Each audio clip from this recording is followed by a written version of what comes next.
Hello, everybody. I'm Barbara Wilson. I'm the founder and director of Working with Cancer. Today, I'm speaking with Sara Liyanage, the founder of Ticking Off Breast Cancer. Sara originally started the website in November 2017 to provide straightforward, practical advice to people going through breast cancer treatment. Since when, it's evolved into a flourishing online community with people sharing their personal stories, experts sharing tips and advice, and a whole lot more. I'm going to be asking Sara about her experience of working with cancer, what advice she would give to others, and about the work she and her team are now doing in partnership with Future Dreams. So perhaps, Sara, you can start by introducing yourself and the work that you're doing. Hi, Barbara.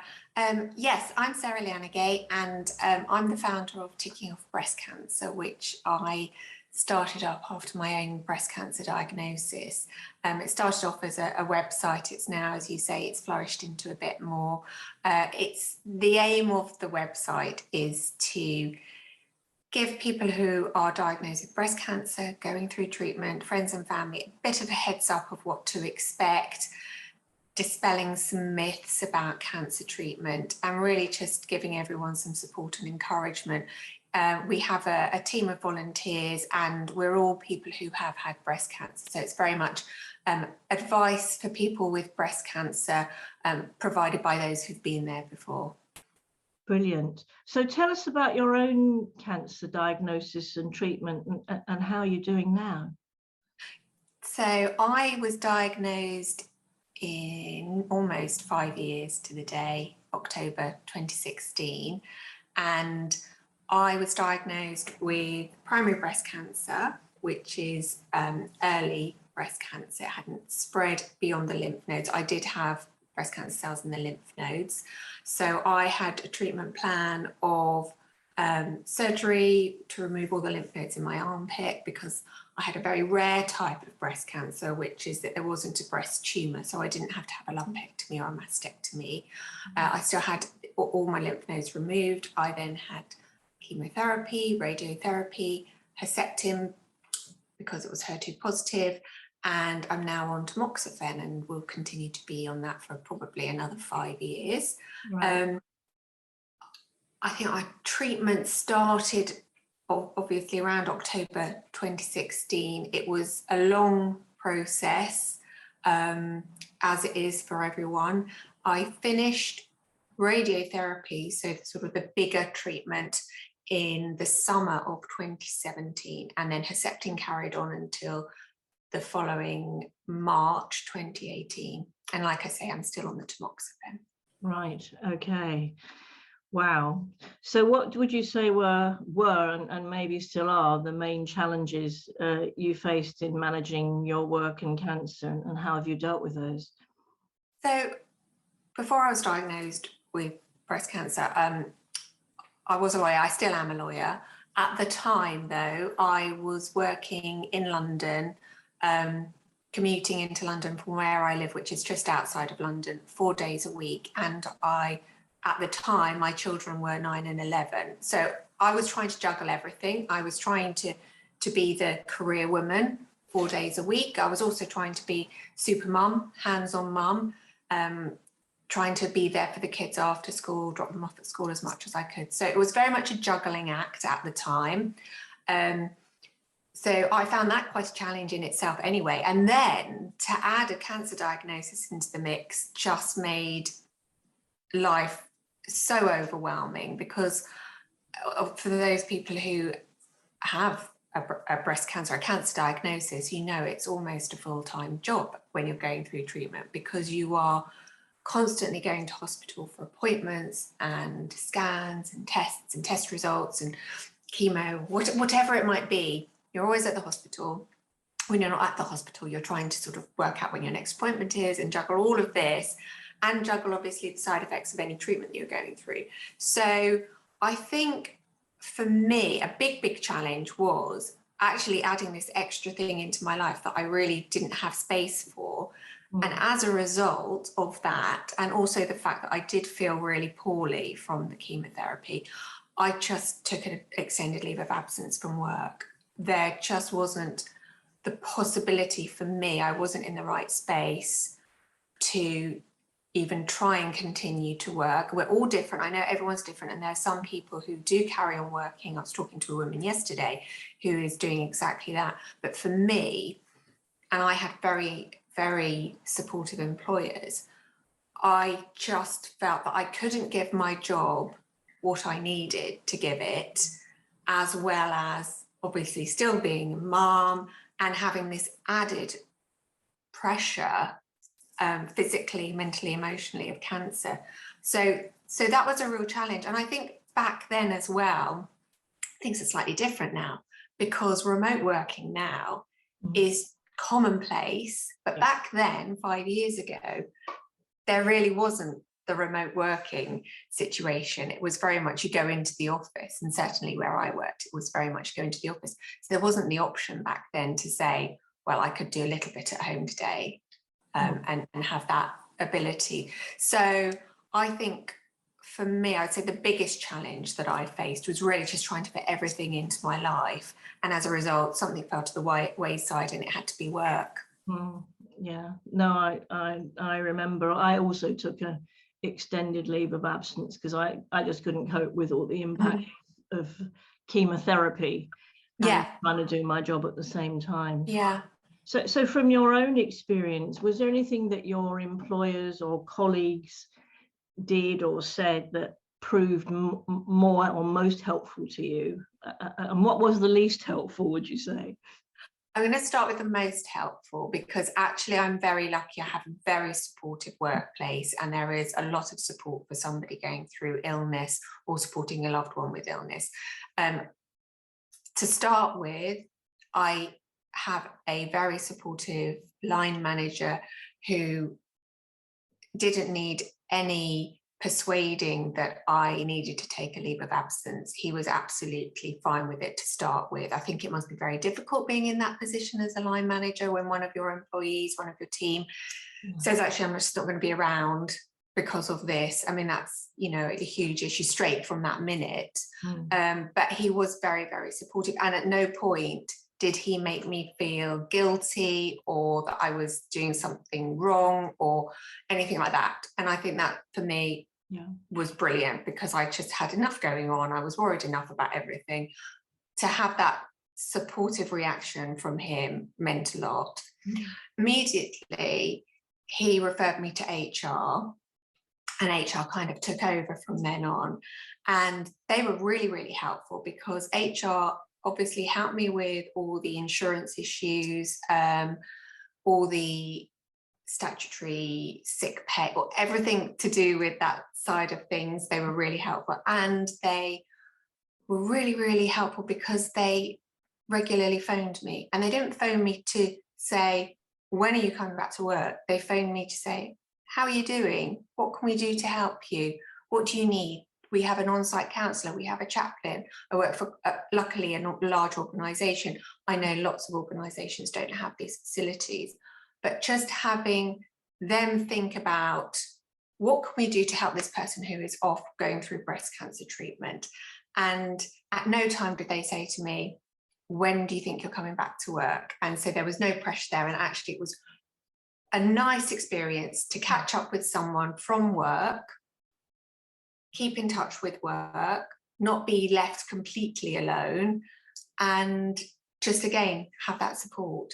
And then to your point about the least helpful, I was thinking about this, and I think I'm just really lucky to have had such a supportive line manager, colleagues and HR department, that there wasn't anything that jumps out at me as not being helpful. But one thing I think that they perhaps could have done slightly better, the HR department kept in touch with me on a personal level, not a check-in when I was going back to work basis.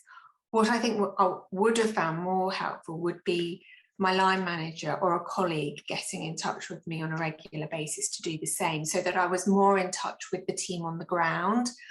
But what they obviously felt, and I don't blame them for thinking this, was actually, no, Sarah's poorly, she's going through cancer, we don't want to concern her. We can't get in touch with her and bother her.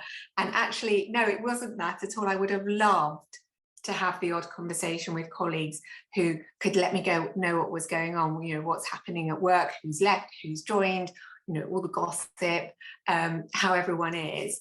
That would have been nice to have, but I just think it wasn't done in a way that they had forgotten about me. I think it was the opposite. I think that they felt, we can't possibly contact Sarah while she's going through this, because she's just going through such an awful thing. We don't want to add to it. And it wouldn't have been like that at all. I think it's a really important point, actually, Sarah, because that you're not the first person who's mentioned that, and the fact that, you know, don't worry about occasionally contacting people just to have a chat and have a gossip. Much better than just have silence. I think it's a really important point. And looking back, is there anything you think you would have done differently? I wouldn't have done anything differently back then. I think I don't regret taking an extended leave of absence. It was absolutely 100% right for me at the time. And when I started phasing back in, and then I ended up going back 2 days a week instead of 4, everything, I don't regret anything. I would do it all the same. However, with, as we mentioned, this new way of remote working, where we have access to Zoom, we have access to everything we have in the office, but it's in our home office or at a desk in our home. I think were it to happen now, I may do a little bit of work. I don't know, because I'm not in that position. But I think with remote working, it does give you that option that if you want to tap into work and use it as a distraction and as a way to connect with outside work, the outside world, there's that option now. And I think I think that's a brilliant thing to have come out of COVID, is that when people are ill and are stuck at home for whatever reason it is, you know, part of the reason for me not going into work was the commute, which I just couldn't face the commute, and also being having a low immunity through chemo. You don't want to be on the train. So, but actually what would be nice is you can cut the commute out, and you could perhaps have some form of working arrangement where you do a couple of hours a day online at certain points in your chemo cycle, for example. So I certainly now would consider that. I wouldn't necessarily say, right, that's it, I need an extended leave of absence where I can't think of work at all. No, very, very important point, that the fact that COVID has changed our lives a hell of a lot, in that we're suddenly now using you know, technology that can be really helpful. Although I think it's important when you're working from home to set boundaries and not get sucked in too much, and particularly recovering from cancer. So what advice do you think, or top tips would you pass on to people now, do you think, Sarah? In terms of during cancer treatment, I would say you have to be quite firm with your employer if they're not offering these certain issues. And I think you've got a lot of advice on your website for employers and employees in terms of what employees are entitled to. And I think that's really important, that if you're going through cancer treatment, you need to educate yourself on what you're, you know, what you're entitled to, and what your employer needs to do. So that's very important. And then when you know what those things are, that you have a full and frank discussion with your employer. That's absolutely essential. It's so important to put yourself first when you're going through the treatment. As you and I both experienced, neither of us could take on cancer with everything else we had in our lives. Something had to go. And I think that's the same for everyone who's working. You know, your life is completely full, and then suddenly there's this huge extra thing in your life. What, you just literally don't have the minutes or hours in the day to fit it in. So you have to think about that. And then I think in terms of going back to work after having cancer treatment, I have a few tips for people who are doing that. I think it's important to ensure that you phase back in gradually, and talk to your employer about that, because the exhaustion that you have, the fatigue, you may still be having some physical side effects from treatment. You won't have the energy that you had pre-cancer, and it is a big step to go back to work. So phasing back into work gradually is really, really important. The second piece of advice I would give is, when you go back to work, if you have had an extended leave of absence or a period of time off work, and then you're going back to work, actually you've got to be prepared. Again, you're bringing something back into your life that you didn't have. You still could be feeling the side effects, the chemo brain, the difficulty in remembering things. It's to reset your expectations of yourself. So when you go back to work, realizing that you're not the person you were necessarily just before you were diagnosed, hopefully, and the aim is to get back to that. But when you do start to go back to work, it is, I found that I went back and I just couldn't remember I couldn't remember people's names. 15 years and I can't remember your name. And I used to just think, when people came over to me, oh, please, name come, what's the name? And I have a conversation. Very embarrassing. Yes. And I couldn't remember certain procedures, office procedures. I couldn't remember how to use the coffee machine, all these things that, your mind just plays games with you. So it's to lower your expectations of yourself when you go back, and try also, because it's a big thing, try and minimize what's going on in the rest of your life if you can. So don't make loads of socializing plans or have a big party that you're organizing or things like that. Try and keep everything else in life calm and simple, because this is such a big thing going back to work. And again, you don't want to have to juggle lots of things and have too much on your plate all at the same time. And also, I think my final tip is that when you go back, just again, part of the chemo brain, the brain fog that you might be experiencing, not necessarily everyone does, you might need to just be a little bit more organized. I remember when I went back to work, we got a dog after I finished treatment, and we didn't have a dog before I was working. And the day before I went back to work, and I was getting my bag and everything right, looking for my work pass and so on, I suddenly remembered, oh my goodness, we've got a dog. And obviously the kids are at school, my husband was at work full time, you can't leave a dog at home. And so I hadn't organized that. So it's about just taking stock of where you're going, childcare, dog walkers, all that sort of thing, before you start to step out of the front door again. Yeah, a bit of planning. Yeah, you can. And for employers, what do you think might be your top tip tips for an employer, Sarah? I think for employers, my top tip is keeping in touch with the patient. As I said, I had that great support from HR. They were super. My team and my line manager didn't get in touch as often, purely, I'm certain, because they didn't want to bother me. But if we could have had, and with hindsight, I perhaps should have said something to them. I should have said, I would really like to have a call with someone from the office every other week, even if it's just 10 minutes, please let people get in touch with me. I would have, I wish I had said something, but I didn't. So I would say to employers that if you do have a team member off, it's worth having a conversation with them about how they feel about you getting in touch with them for informal chats, keeping up with what's going on, letting them know what's up with the team and so on, not in any way to ask them when they think they might come back to work, but just for that connection. No, I think it's very, very, very good advice. Very good advice. So look, Sarah, ticking off breast cancer has become a really important source of advice for breast cancer survivors of all shapes and sizes. Tell us, how is it now evolving in partnership with Future Dreams?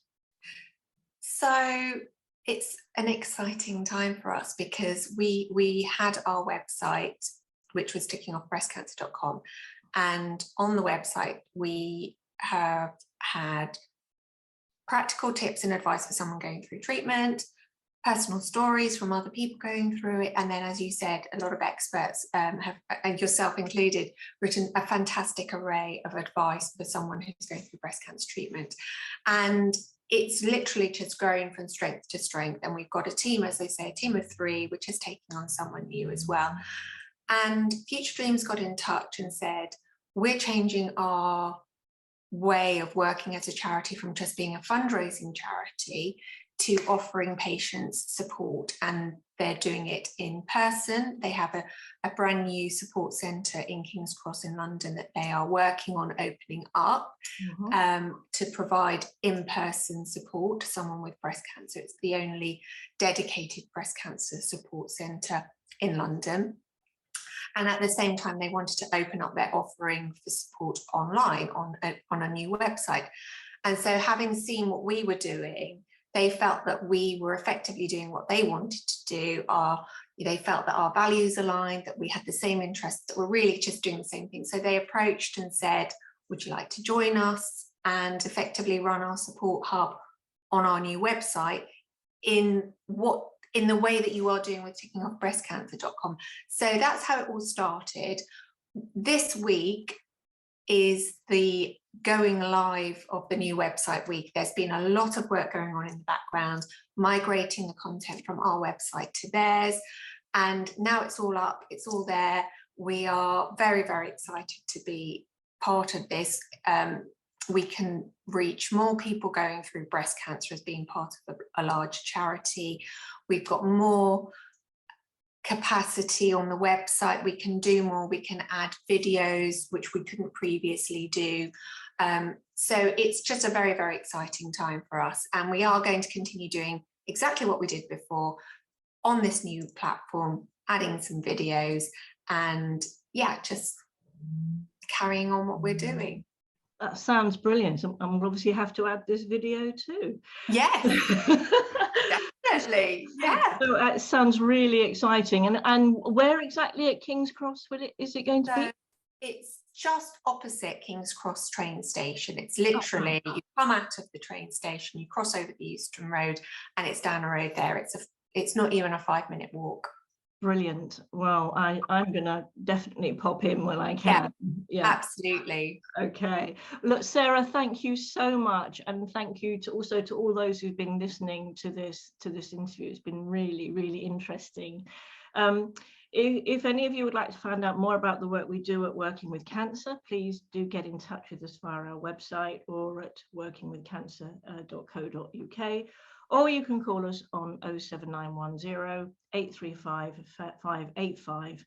And to find out more about Future Dreams and what they're doing, all the exciting work they're doing, and to catch up with Sarah and her team as part of that, you can contact Future Dreams at www.futuredreams.org.uk.